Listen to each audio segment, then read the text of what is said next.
They're making our food out of people. Next thing, they'll be breeding us like cattle for food. You gotta tell them. You gotta tell them. Promise, Tiger. I promise. I'll tell the exchange. You tell everybody. Listen to me, Hatcher. You gotta tell them. Silent breed is people! Hello everyone, welcome to another Cybriamu video. Today I will be discussing behavioral sync, which was a term coined by John B. Calhoun, who ran a series of experiments in the 1960s. Basically, he put mice in a pen and he gave them everything they needed to survive. He gave them food, he gave them water and comfort, and basically he turned it into a mouse utopia. And then he put some mice in there, and what he was planning to study is what happens when a species is given everything they need and does not need to work for it, and also what happens when this population increases and it becomes overpopulated.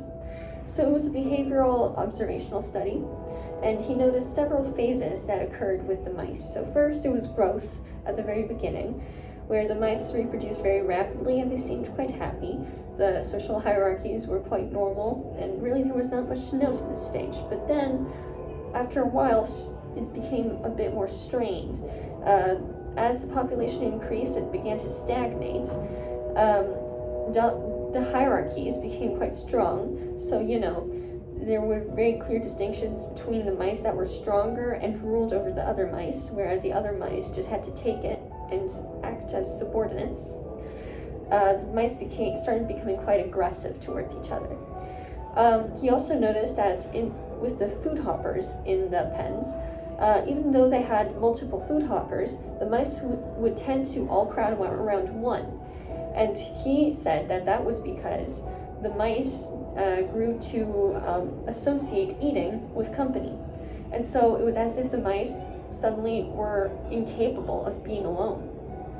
Then true behavioral sync began. The population of the mice began to fall. Mothers began to attack or abandon their children. The males either became hyper-aggressive or they withdrew and groomed themselves all day to pass the time. And Calhoun dubbed these the beautiful ones. Sex was either absent or maladaptive. The mice were extremely aggressive to each other, and dominance hierarchies were extremely strong. And infant mortality skyrocketed up to 96%. And then, after a while, the mice went extinct. Now, Calhoun reproduced this experiment multiple times along with other researchers who also tried to do the same thing with humans. And the findings are largely inconsistent. However, it didn't happen just once. And frankly, even if it did happen just once, I don't think that means that there is nothing to learn from it, right? Calhoun found that if the mice dug holes for themselves, or if they had more space, then the behavioral sync either came later or was less severe. So we can see clearly that overpopulation was a huge factor in this, because once the mice had a little bit more space to themselves, the behavioral sync wasn't as severe. But how does this apply to humans? Because we can talk about mice all we want, but frankly, most of us, when we are running experiments on lab rats, we want to find some way to generalize our findings to humans.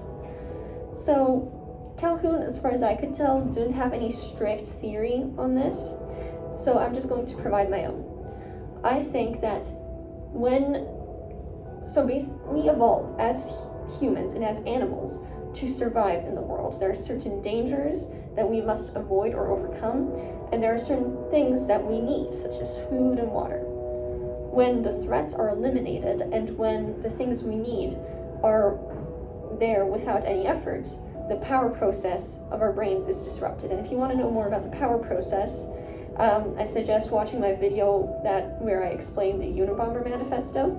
But basically, the power process just describes how we need to have goals and we need to put some effort into attaining them in order to feel like we are independent and autonomous and fulfilled.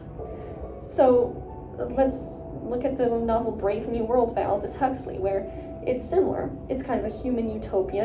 Everybody's on drugs, They do their job, they don't question it, and they just have sex and entertain themselves, and in theory they should all be happy, but there's a deeper spiritual death that happens in this sort of situation.